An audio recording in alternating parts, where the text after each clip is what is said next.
당신이 평생 봐온 무지개가 사실은 하나님의 전쟁 무기였다는 걸 알고 계셨나요? 성경 속에 숨겨진 상징들은 당신이 생각하는 것보다 훨씬 더 충격적이고 깊은 의미를 담고 있습니다. 오늘날 우리가 교회에서 배운 이야기들은 사실 표면에 불과하죠. 히브리어 원문을 들여다보면 완전히 다른 진실이 드러나거든요. 오늘은 성경에서 가장 이상하면서도 놀라운 5가지 숨겨진 의미를 파헤쳐 보겠습니다.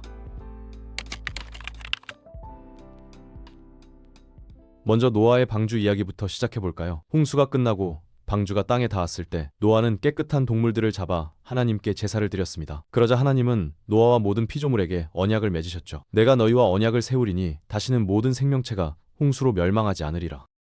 그런데 하나님은 거기서 멈추지 않으셨어요. 이 약속을 기억할 표징을 주셨는데 바로 우리가 아는 무지개입니다. 내가 내 무지개를 구름 속에 두었나니 이것이 나와 땅 사이의 언약의 표징이니라. 아름다운 이야기처럼 들리죠? 그런데 우리가 완전히 잘못 이해하고 있었던 겁니다. 히브리어 원문을 보면 무지개라는 단어가 실제로는 히브리어 단어가 아니에요. 원문에서 이 단어는 그냥 활로 번역됩니다. 그렇다면 하나님이 말씀하시는 이 활은 무엇일까요? 이 단어는 성경 전체에서 전쟁 무기를 묘사하는데 여러 번 사용되며 때로는 한 나라의 전체 군사력을 상징하기도 했거든요. 홍수 이후의 무지개 구절은 실제로 이렇게 번역될 수 있습니다. 내가 내 활을 구름 속에 두었나니 이것이 표징이 되리라. 여기서 더 깊은 의미가 드러납니다. 하나님이 전쟁 무기를 은퇴시키신 거예요. 더 이상 진노의 활을 피조물에게 사용하지 않으시겠다는 뜻이죠. 이것은 하나님과 인간 사이의 평화를 나타냅니다. 전쟁이 끝났고 생명이 넘쳐나는 거죠. 그런데 여기서 정말 놀라운 부분이 나옵니다. 만약 무지개가 진노의 화살을 쏘는 활을 나타낸다면 하나님의 활은 지금 하늘에 팽팽하게 당겨져 있는 겁니다. 그런데 어느 쪽을 향하고 있을까요? 하나님의 진노의 화살은 땅을 향하고 있었지만 이제는 하늘을 향해 자신을 겨누고 있습니다. 하나님과 인간 사이의 평화는 대가를 치러야 했어요. 그 대가가 바로 예수였죠. 예수님은 십자가에서 하나님의 진노의 화살을 받으셨습니다. 그래서 우리와의 평화 언약이 그분이 말씀하신 대로 영원할 수 있게 된 거예요. 무지개를 볼 때마다 이것을 기억하세요. 그것은 단순한 자연 현상이 아니라 하나님이 자신을 향해 겨눈 활인 겁니다. 다음 이야기로 넘어가 볼까요? 모세를 완벽에 가까운 하나님의 사람으로 보기 쉽습니다. 그는 하나님과 얼굴을 맞대고 대화한 사람이거든요. 그런데 모세가 너무나 심각한 실수를 저질러서 하나님이 그를 일찍 죽음으로 벌하셨다는 걸 알고 계셨나요? 겉으로 보면 아주 작은 위반처럼 보이지만 실제로는 모세의 깊은 불신앙을 드러내는 사건이었습니다. 이스라엘 백성뿐만 아니라 수천 년 후 미래 세대를 위한 하나님의 계획에 대한 불신앙 말이죠. 장면을 설정해 보겠습니다. 모세는 이스라엘 백성을 이집트에서 이끌어내고 광야에 있었어요. 그는 방금 홍수를 건넜고 뒤에서 이집트 박해자들이 휩쓸려가는 보너스까지 목격했죠. 쓴 물이 정화되어 마실 수 있게 되었고 만나와 메추라기가 하늘에서 비처럼 내렸습니다. 그런데 그 모든 것 후에 그들은 다시 불평하기로 결정했어요. 상황이 너무 나빠져서 그들은 모세를 이집트에서 끌어낸 것 때문에 돌로 치려고 했습니다. 모세는 도움을 구했고 하나님은 지팡이로 바위를 치라고 말씀하셨죠. 기적적으로 마실 물이 쏟아져 나왔습니다. 얼마 후 신광야에서 비슷한 상황이 발생합니다. 이번에도 모세가 바위를 쳤고 물이 다시 나왔어요. 일관된 공식처럼 보이죠. 그런데 두 번째에 하나님은 모세에게 화를 내셨습니다. 사실 너무나 화가 나셔서 모세는 목숨으로 대가를 치러야 했고 약속의 땅을 경험하지 못하게 되었죠. 첫 번째 하나님은 모세에게 바위를 치라고 하셨지만 이번에는 바위에게 말하라고 하셨거든요. 모세는 분노로 바위를 쳤고 즉시 하나님께 책망을 받았습니다. 겉보기에는 불공평해 보입니다. 그런데 표면 아래에 더 많은 이야기가 있어요. 사건 전에 주목해야 할 중요한 것이 있습니다. 하나님은 모세에게 백성과 장로들을 모아 이 기적이 일어나는 것을 보게 하라고 말씀하셨죠. 뿐만 아니라 두 번째 사례에서 모세는 반역적인 이스라엘 백성들에게 좌절감을 느끼며 거의 조롱하듯이 자신과 아론이 그들을 위해 바위에서 물을 내야 하느냐고 물었습니다. 모세는 하나님께 홍해 위로 지팡이를 들라는 지시를 받았고 나일강에 넣어 피로 변하게 하고 땅에 던져 뱀이 되게 하고 마침내 바위를 쳐서 물이 나오게 하라는 지시를 받았었죠. 지팡이는 하나님이 모세를 통해 행하신 기적의 중심 부분이었습니다. 아마도 이것이 모세가 자신의 성질과 함께 명령을 따르기 어려웠던 이유 중 일부일 거예요. 그런데 신약 성경에 이 이야기를 이해하는데 필수적인 통찰을 주는 구절이 있습니다. 예수님이 비유로 말씀하신 걸 기억하세요. 나는 포도나무다, 나는 문이다, 나는 생명의 떡이다 등등 말이죠. 그런데 예수님이 바위로 묘사되었다는 걸 아시나요? 그것도 그냥 바위가 아니라 생수가 흘러나오는 바위로요. 예수님은 누구든지 목마르거든 내게로 와서 마시라. 나를 믿는 자는 그에게서 생수가 흘러나오리라고 말씀하셨습니다. 그런데 그건 답의 일부일 뿐이에요. 바울이 고린도전서에서 절대적으로 심오한 말을 하거든요. 바울은 예수님을 우리의 출애굽 이야기로 직접 가져와서 예수님이 광야의 바위였고 이스라엘 백성들이 그분으로부터 마셨다고 말합니다.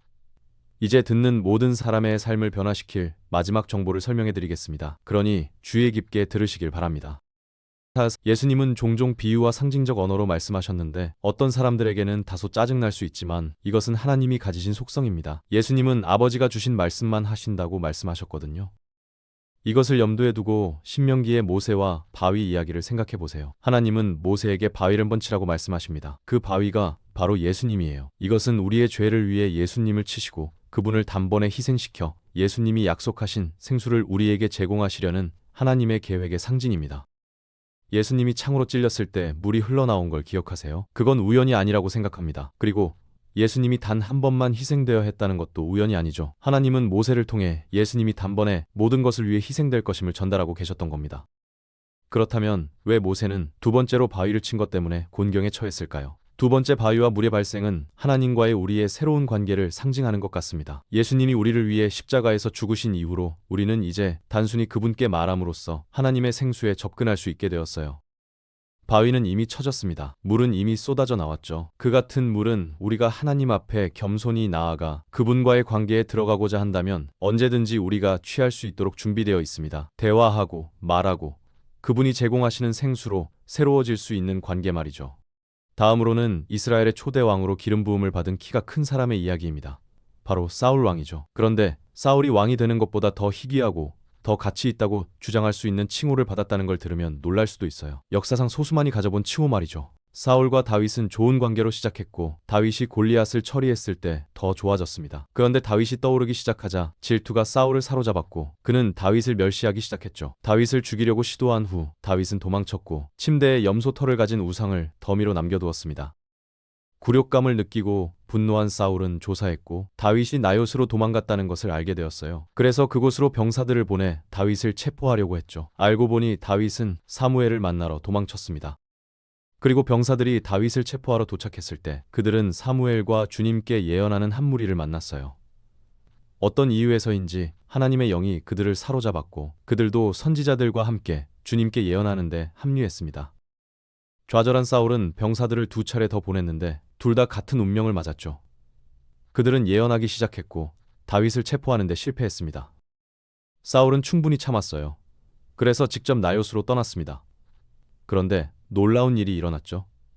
하나님의 영이 사울에게까지 임하셔서 그도 예언하기 시작했습니다. 그는 옷을 찢어버리고 사무엘이 있는 곳에 도착하기도 전에 예언하기 시작했어요.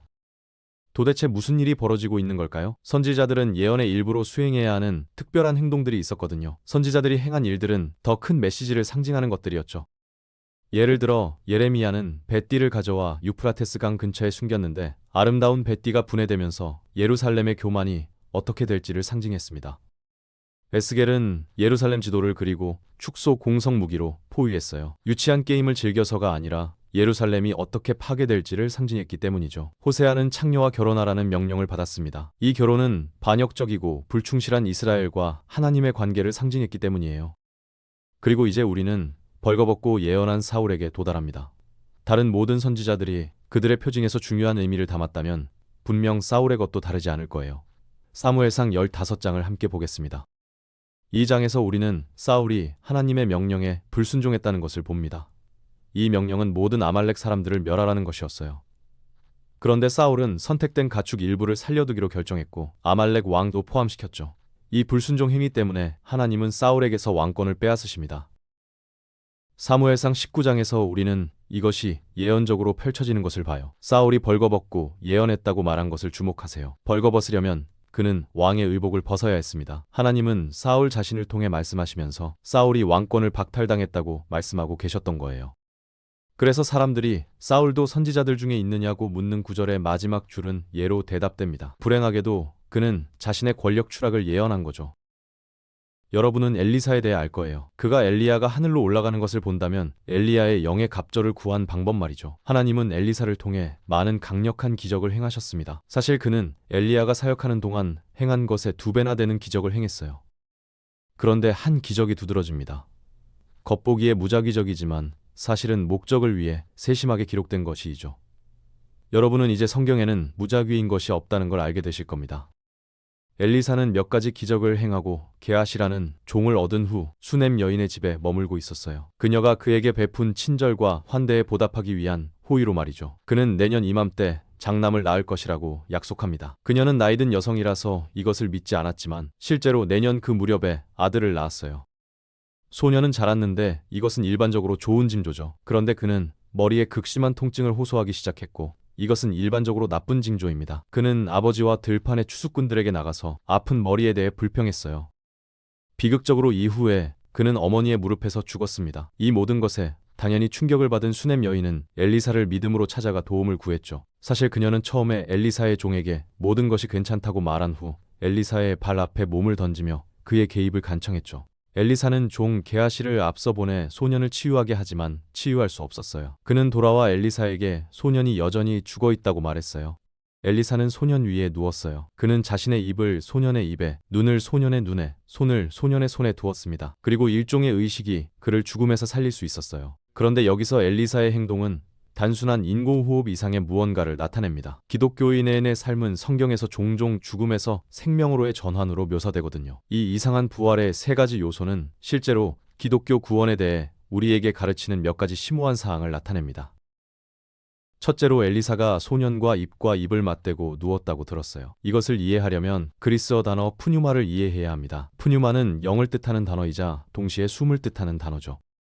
성경에는 이 단어가 사용된 여러 사례가 있습니다. 푸뉴마라는 단어는 이런 구절들에서 성령을 가리키는 데 사용되며 일반적인 지루한 인간 영을 가리키기도 해요. 예수님이 제자들에게 숨을 불어넣으셨을 때 그분은 그들에게 푸뉴마를 불어넣으셨습니다. 숨과 성령 둘 다죠. 그래서 첫 번째 요소는 영을 나타냅니다. 두 번째로 눈으로 넘어가 볼까요? 엘리사가 소년과 눈을 맞대고 누웠다고 명시적으로 말씀하고 있어요. 우리의 눈은 종종 성경에서 우리의 마음과 심장에 있는 것에 대한 상징으로 사용됩니다. 예수님은 다른 사람의 눈에서 티를 빼기 전에 자신의 눈에서 들보를 제거해야 한다고 설교하셨죠. 그분은 또한 눈이 몸의 등불이라고 말씀하셨고 눈과 우리가 집중하는 것을 우리 안에 빛이 있는지 어둠이 있는지 판단하는 방법으로 사용하셨습니다. 성경은 또한 우리가 선한 것, 즉 예수님과 우리를 위한 그분의 희생에 눈을 집중하도록 격려해요. 그래서 눈의 두 번째 요소는 영혼을 나타냅니다. 마지막으로 엘리사가 소년의 손에 자신의 손을 얹었다고 들었어요. 성경에서 자주 반복되는 구절이 있는데 우리 손의 일은 우리가 몸으로 수행하는 수고와 일이라고 말합니다. 그래서 세 번째 요소는 몸을 나타내죠. 아마도 여기서 전달되는 것은 소년의 영혼, 몸에 생명이 주어지고 있다는 것이며 이것이 하나님이 우리에게 생명을 주시는 방식입니다. 이제 이것을 확인해 보세요. 평강의 하나님이 친히 너희를 온전히 거룩하게 하시고 또 너희의 온 영과 혼과 몸이 우리 주 예수 그리스도께서 강림하실 때에 흠없게 보존되기를 원하노라. 너희를 부르시는 이는 미쁘시니 그가 또한 이루시리라. 이 놀랍지만 기괴한 기적은 하나님이 당신과 저를 죽음에서 살리시는 능력의 예시였습니다. 그분이 자신의 영으로 우리 영을 구속하시는 방법의 그림이에요. 그분이 우리의 죽은 영혼을 다시 생명으로 회복시키시는 방법이고 심지어 우리의 필멸의 몸에도 생명을 가져오셔서 언젠가 하늘의 몸으로 변화시키시는 방법이죠. 우리 하나님이 얼마나 위대하십니까? 이제 민수기로 돌아갑니다. 성경에서 가장 지루한 책 목록에서 일반적으로 최상위에 오르는 책이죠. 이 책은 족보와 인구조사와 땅 상속 논쟁으로 가득 차 있습니다. 민수기에는 매우 중요한 서사적 순간들이 있습니다. 너무 중요해서 신약 교회에서 여성의 역할을 예고하고 실제로 새 언약 하에서 여성에 대한 하나님의 관점을 엿볼 수 있게 해주는 순간이 있죠. 이야기는 광범위한 인구조사 직후 민수기 27장에서 시작됩니다. 그런데 이야기는 처음 보이는 것보다 훨씬 더 흥미로워요. 땅은 이전 장들에 설명된 대로 다양한 씨족과 가족 사이에 분할되었습니다. 씨족의 모든 아들들이 설명되었죠. 그런데 민수기 27장에서 우리는 즉시 법적 문제에 직면합니다. 슬로브핫이라는 이름의 남자가 죽었어요. 그리고 불행하게도 그는 땅을 상속받을 아들이 없었죠. 그런데 그에게는 5딸이 있었고 그들은 아버지의 유산에 대해 열정적이었습니다. 그들은 모세 앞에 자신들의 사건을 가져왔어요. 그들은 아버지가 고라의 반역에 합류하지 않았다고 주장했습니다. 민수기 초반에 모세에 대항해 백성을 이끈 반역을 일으킨 레위인 말이죠. 그리고 아버지에게 아들이 없었기 때문에 이스라엘 남자들이 받은 것처럼 재산을 받아야 한다고 주장했습니다. 하나님이 지파의 여성들에게 땅을 분배하는 지침을 주지 않으셨기 때문에 이것은 문제를 제기했어요. 모세는 이 사건을 하나님 앞에 가져갔고 놀랍게도 하나님은 그들을 수용하기 위해 율법을 바꾸셨습니다. 하나님은 모세에게 슬로브핫 딸들의 말이 옳도다. 너는 반드시 그들의 아버지의 형제 중에서 그들에게 기업의 소유를 주되 그들의 아버지의 기업을 그들에게 돌릴지니라고 말씀하셨어요. 꽤 멋지죠? 그런데 더 멋진 것은 이 구절이 신약 성경에서 우리에게 열어주는 진리입니다. 예수님은 마지막 심판에서 양과 염소를 분리하실 것이라고 말씀하셨어요. 하나님의 나라를 상속받을 자들과 그렇지 않을 자들 사이에 분명한 구별이 있을 거죠. 이 상속의 개념은 반복해서 반복됩니다. 로마서는 우리가 하나님의 상속자이며 그리스도와 함께하는 공동 상속자라고 말해요. 베드로는 우리가 썩지 않고 더럽혀지지 않고 쇠하지 않는 하늘의 유업을 받을 것이라고 기록합니다. 갈라디아서는 우리가 더 이상 세상의 종이 아니라 하나님의 아들들이라고 말하죠. 왜 구체적으로 아들들이라고 말할까요? 고대 사회의 고대 독자에게 이것이 무엇을 의미했을지 이해하기 위해 민수기 이야기로 다시 돌아가 봅시다. 이 상황에서 딸들이 아들들처럼 상속받을 것이라고 확립함으로써 모세를 통한 하나님은 매우 가부장적인 사회에 꽤 급진적인 패러다임 전환을 도입하셨고 하나님이 어제나 오늘이나 영원토록 동일하시다는 것을 증명하셨어요. 이야기에서 이름이 지어진 슬로브핫의 5딸 말라와 노아와 호글라와 밀가와 디르사를 포함하여 하나님은 여성들이 처음부터 남성들과 함께 그분의 축복을 상속받도록 인정하시고 계획하셨음을 보여주십니다. 슬로브핫의 5딸들은 우리 모두에게 특히 하나님이 그분의 유업으로 축복하기로 선택하신 사람들에게 본보기가 됩니다. 결국 우리는 하나님이 일반적으로 당신이 예상할 사람들을 선택하시지 않고 세상의 어리석고 약한 것들을 선택하셔서 지혜로운 자들을 부끄럽게 하신다고 읽거든요. 이 이야기의 딸들은 그들이 어떤 종류의 축복이나 대우도 받을 것으로 기대되지 않는 세상에 살았음에도 불구하고 하나님이 그들에게 공정하실 것이라고 믿으며 믿음으로 나섰습니다. 여러분도 같은 일을 하시길 권합니다. 성경은 너희가 다 믿음으로 말미암아 그리스도 예수 안에서 하나님의 아들이 되었으니 유대인이나 헬라인이나 종이나 자유인이나 남자나 여자나 다 그리스도 예수 안에서 하나가 되었느니라. 너희가 그리스도의 것이면 곧 아브라함의 자손이요 약속대로 유업을 이을 자니라고 말합니다. 중요성이 보이시나요? 모두 아들이라고 말함으로써 성경의 고대 여성 독자는 그녀도 유업을 받을 것임을 이해했을 거예요. 급진적이고 혁명적인 생각이지만 모든 사람에 대한 하나님의 사랑을 보여주는 생각이죠. 오늘 우리는 5가지 성경 이야기 속에 숨겨진 놀라운 진실들을 살펴봤습니다. 무지개가 하나님 자신을 향한 활이라는 것, 모세가 바위를 친 것이 예수님의 단번 희생을 상징한다는 것, 사울의 벌거벗은 예언이 그의 왕권 상실을 나타낸다는 것, 엘리사의 기괴한 부활 방법이 영혼과 육체의 완전한 구원을 보여준다는 것, 그리고 슬로브핫의 딸들이 신약의 평등을 예고했다는 것 말이죠. 성경은 단순한 이야기책이 아닙니다. 모든 세부 사항에 하나님의 구속 계획이 숨어 있는 거예요. 다음에 성경을 읽을 때는 표면 아래를 들여다보세요. 거기에 당신의 인생을 바꿀 진리가 기다리고 있을 테니까요.